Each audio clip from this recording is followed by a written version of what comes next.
আসসালামু আলাইকুম। সবাই কেমন আছেন? নিশ্চয়ই খুব ভালো আছেন। আজকে আমি স্যুপ বানাবো। এগুলো হচ্ছে স্যুপের উপকরণ।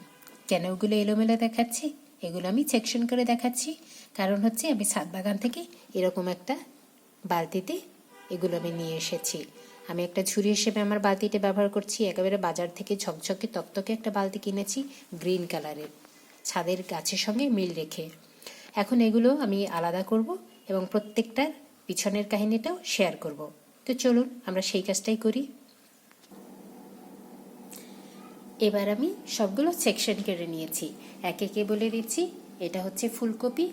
কেউ কেউ দেখেছেন আমি ফুলকপিগুলো ভেঙে ভেঙে নিয়ে এসেছি, আস্ত ফুলটা আনিনি। আমার যতটুকুন প্রয়োজন, কারণ আমি, মা, আপু আমরাই খাবো, সুতরাং এতটুকুন ফুলকপি ইনাফ। আমার ছাদ বাগানের ধনে পাতা, লেবু, গার্নিশিংয়ের জন্য আমি নিয়েছি কিছু পুদিনা পাতা, আর এটা হচ্ছে রসুন পাতা। কারণ এখানে আমি র ম্যাটেরিয়ালস ইউজ করব, আমি সলিড কোনো ম্যাটেরিয়ালস ইউজ করছি না। আর মেইন ইনগ্রেডিয়েন্ট যেটা, সেটা হচ্ছে পালং শাক। আর আমি সাথে নিয়েছি সিম, আর কিছু নিয়েছি কারি পাতা, আর একটু লাউ পাতা, আর একটু নিয়েছি হচ্ছে অসপাইস, কিছু নিয়েছি থানকুনি পাতা এবং পেঁয়াজ কলি। আমি এখানে কোনো রকম পেঁয়াজ রসুন আস্ত ব্যবহার করব না, সব আমার এই ইনগ্রিডিয়েন্টসগুলো দিয়ে করবো। আর সাথে ব্যবহার করব ডিম, সেটা আমি পর্যায়ক্রমে দেখাবো। আমি যেহেতু পেলা সংগ্রহ করতে পারিনি বাটি, তাই আমি টেবিলের উপরেই এটা এভাবে করে ফেললাম। দেখতে অসুন্দর হলেও খেতে নিশ্চয়ই মজা, এবং এগুলো যেহেতু একেবারে টাটকা, ছাদ থেকে জাস্ট নাও আমি এগুলো পেরে নিয়ে আসি। ও, মেইন কথা তো বলতে ভুলে গেছি, এই যে আমার ছাদ বাগানের গোলমরিচ, আর আমি কি কিপটে জাস্ট একেবারে ছোট্ট একটা গোলমরিচ সেটা নিয়ে আসছি। বাকিগুলো আমি নেই না, কারণ আমার পরাণ কাজ ছিল ওগুলো, কারণ ম্যাচিউর হয় না আমি জানি। তবে আমি স্যুপ খাওয়ার জন্য এটা করেছি। এবং সবশেষে আমি একটু চা খাবো, সেটা হচ্ছে এই নীল অপরাজিতা দিয়ে। তো চলুন আমরা এখন তৈরি করে নিই কীভাবে এটা তৈরি করব। ওকে, তার আগে আমি এগুলো সুন্দর করে ধুয়ে নিই, এরপর আমি রান্নায় চলে যাব। আর বলে রাখি, এই সবগুলো উপকরণ হচ্ছে আমি ছাদ বাগান থেকে নিয়ে এসেছি, আমার বাইরে থেকে কোনো কিচ্ছু আনা নেই। আমি উপকরণগুলো ওয়াশ করে নিয়েছি। এটা হচ্ছে ধনে পাতা, এটা হচ্ছে থানকুনি পাতা, গোলমরিচ নিয়েছি এবং ব্ল্যাক ফায়ার মরিচ নিয়েছি। বাবা, মরিচটা সে কি ঝাল! আর অলস্পাইস পাতা আমি কেটে নিয়েছি, কারি পাতা ফোড়নের জন্য, পালং শাক এটা একটু হালকা ছিঁড়ে নিয়েছি, আর ফুলকপিটাও এরকম ছাড়িয়ে ধুয়ে নিয়েছি। আর এখানে একসাথেই আছে পেঁয়াজ এবং রসুন কলি, সাথে আছে সিম, আর সাজানোর জন্য হচ্ছে পুদিনা পাতা, আর হচ্ছে লেবু টেস্ট বাড়ানোর জন্য। এই হচ্ছে আমার উপকরণ। আর সাথে আমি কিছুটা তেল নেব, সেটা তো রান্নার জন্য প্রয়োজন হবে। তো চলুন এবার রান্নায় যাই। আমি এগুলো সুন্দর মতো ওয়াশ করে নিয়েছি। এগুলো সব আমার ছাদ বাগানের নিজ হাতে লাগানো, সত্যিই অসাধারণ। এই শীতে এবারই আমি প্রথম করছি, তো দোয়া করবেন আমার জন্য যেন খাবারটা সুন্দর হয়। চলুন রান্না করি আপনাদের সঙ্গে নিয়েই। চলে আসলাম রান্নায়। আমি চুলোতে আমার হাঁড়িটা বসিয়ে দিয়েছি। এই মুহূর্তে আমি কিছুটা সাদা তেল দিয়ে দেব। আমি অল্প তেলে দেব, যেহেতু আমার মা খাবেন এবং আমিও মূলত তেলটা একটু কমই খাই। আর স্যুপে কিন্তু খুব বেশি তেল দেওয়ার প্রয়োজন পড়ে না। তো ব্যাস এতটুকুনি আমি দেবো। জাস্ট আমি কিছুটা কারি পাতাটাকে ফোড়ন দিব এই কারণে। তো যেহেতু এটা খুব বেশি খেতে পারে, যার জন্য আমি কিছুটা লবণ দিয়ে নিচ্ছি। লবণ দিয়ে দিলে হবে কি, এটা একটু কম ছিটে উঠবে। আর যেহেতু লবণ আমার রান্না একটু লাগবেই, তাই আমি দিয়ে দিচ্ছি। দেখতে কোনো রকম এটা ছিটছে না। তো এবার আমি এই মুহূর্তে দিয়ে দেবো কিছুটা কারি পাতা। ভালোই তো ছিটছে, আসলে রান্নার মজাই এখানে। এবার আমি দিয়ে দেবো পেঁয়াজ কুলি দিলে, যাতে এটা গন্ধ না ছড়ায়। পেঁয়াজ রসুনটা দিয়ে দিলাম, ব্যাস সেটাকে আমি কিছুটা নেড়ে করে দিলাম। আমি আস্তে আস্তে কমিয়ে নিই, কারণ এটার যদি ঝাঁঝালো একটা গন্ধ থাকে তাহলে কিন্তু এটা খেতে অতটা ভালো লাগবে না। দেখো এটাকে আমি কিছুটা কষিয়ে নেব। আর মনে রাখবেন, স্যুপ রান্না করার জন্য কিন্তু খুব বেশি সময়ের দরকার নেই, অর্থাৎ আমি মশলাগুলোকে খুব একটা কষাবো না। এই মুহূর্তে আমি দিয়ে দেবো আমার সেই যে গোলমরিচ রাখা, হ্যাঁ, এটা আবার কাঁচা গন্ধ থাকতে পারে, যার জন্য আমি গোলমরিচটা দিয়ে দেবো। আর মরিচটা দেবো একেবারে শেষে। এবার আমি দিয়ে দেবো অল স্পাইস পাতা, যেহেতু এটা কিছুটা স্মেল ছড়াবে। আমি অন্য কোনো অর্থাৎ পেঁয়াজ, রসুন, আদা এগুলো যেহেতু ব্যবহার করছি না, আমার মনে হয় সেটা প্রয়োজনও নেই।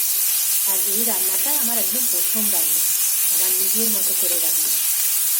আর মাঝখানে তো অবশ্যই আমি ডিম দেবো, সেটাও আমি অবশ্যই শেয়ার করবো আপনাদের সঙ্গে। সবগুলো আমি কিছুটা কষিয়ে নেবো। এরপরটা আমি দিয়ে দেবো সিম। আমি অ্যাকচুয়ালি কোনো সবজির কাঁচা গন্ধটা খুব একটা নিতে পারি না, তো যার কারণে আমার একটু প্রবলেম হয়। এই মুহূর্তে আমি দিয়ে নেব ফুলকপিগুলো। ফুলকপিগুলো একটা হালকা একটু ভাপিয়ে নেবো। এরপর আমি জাস্ট পানি দিয়ে দেবো। পানিটা অবশ্যই ফুটানো পানি দিতে হবে। আমি কিছুটা ঢাকা দিয়ে রাখবো, এটা করে আমি কিছুটা ঢাকা দিয়ে রাখবো, তাহলে এটা ভাপে অনেকটা ঠিক হয়ে যাবে। আর এগুলো কিন্তু আস্তা থাকবে, কোনোভাবেই এটা গলানো যাবে না। সুপের ক্ষেত্রে আমরা তো জানি যে কীভাবে কী করতে হয়।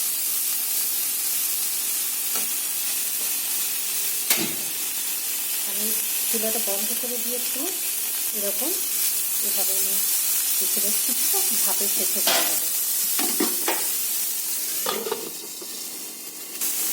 এই মুহূর্তে আমি কিছুটা পানি দিয়ে দেবো এবং বেশ কিছুটা পানি দিয়ে দেবো, কারণ স্যুপের মেইন উপকরণ হচ্ছে পানি।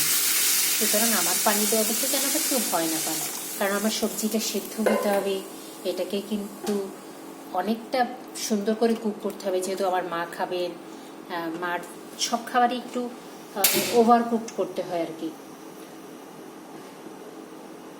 তো যাই হোক, আসলে এক হাতে ক্যামেরা ধরা আর এক হাতে রান্না করাটা ইটস ভেরি ডিফিকাল্ট। আর আমি যেহেতু প্রফেশনালি ওরকম রান্না করতে পারি না, সেটা একটা বড় ব্যাপার।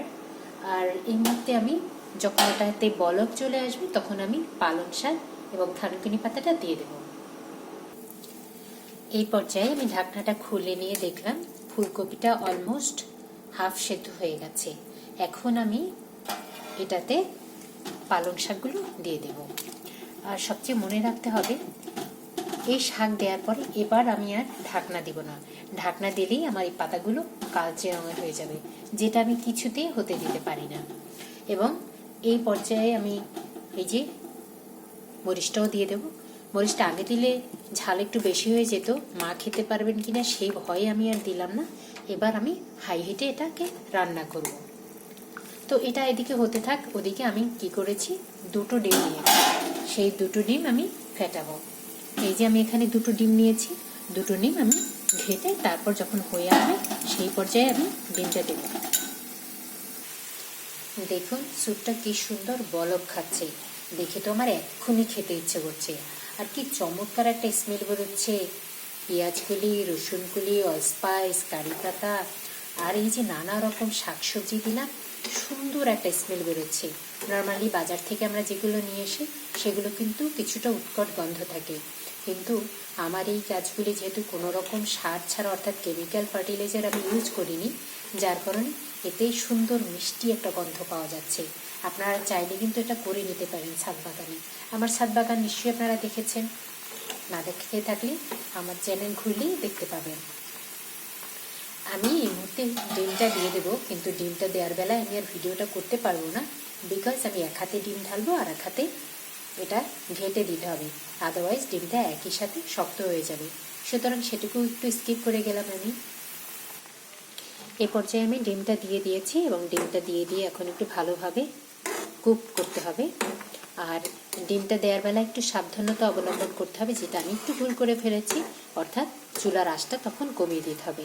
আমি হাই হিট থাকা অবস্থায় দেওয়াতে এটা ভালোভাবে ম্যাশ হয়নি, কিন্তু তারপরেও কোনো অসুবিধা নেই। এটা একটু বাবল টাইপের থাকলেও খেতেও কিন্তু খারাপ লাগবে না আমার মনে হচ্ছে। তো এই পর্যায়ে আমি দিয়ে দেবো এটাতে ধনে পাতা। অলমোস্ট আমার রান্না শেষ হয়ে এসেছে।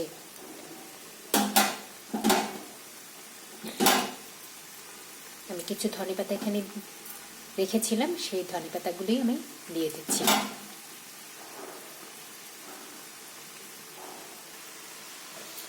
ধনে পাতাগুলো ছড়িয়ে দিচ্ছি। এরপর আমি খুব একটা চুলায় রাখবো না, জাস্ট এটার স্মেলটা বের হয়ে আসলেই আমি এটা তুলে ফেলবো। ব্যাস, আমার হয়ে গেল ঝটপট মজাদার সুস্বাদু ইয়ামি শীতের শাকসবজি দিয়ে স্যুপ। এটা আপনারা বাসায় তৈরি করতে পারেন, আমার মনে হয় খারাপ লাগবে না খেতে। আমি চুলাটা বন্ধ করে দিলাম। দেখুন কি চমৎকার ক্লিয়ার স্যুপ হয়ে গেল। পাতাগুলো কেমন সবুজ হয়ে রয়েছে, সিমটা সবুজ হয়ে রয়েছে, অর্থাৎ কোনো সবজিটা কিন্তু আমার কালার চেঞ্জ হয়নি। এর একমাত্র টিপস হচ্ছে, অর্থাৎ লিফি ভেজিটেবল যেগুলো আছে এগুলো ঢাকনা ছাড়া রান্না করতে হবে এবং হাই হিটে রান্না করতে হবে, অল্প সময় রান্না করতে হবে। তাহলে দেখবেন আপনার এই যে শাকের কালারগুলো চেঞ্জ হয়ে যাবে না। ব্যাস, এখন হচ্ছে পরিবেশনের পালা। জাস্ট লেবু, পুদিনা পাতা, এই যে আমার কাছে সেই ইনগ্রেডিয়েন্টও আছে, এগুলো দিয়ে আমি পরিবেশন করব। পরিবেশনটা তো আর আমি দেখাতে পারবো না, আমি হয়তো প্লেটটা সাজিয়ে দেখাতেও পারি। তো এই মুহূর্তে এটা বাই বাই, খাবার সময় দেখা হচ্ছে। এখন পরিবেশনের পালা।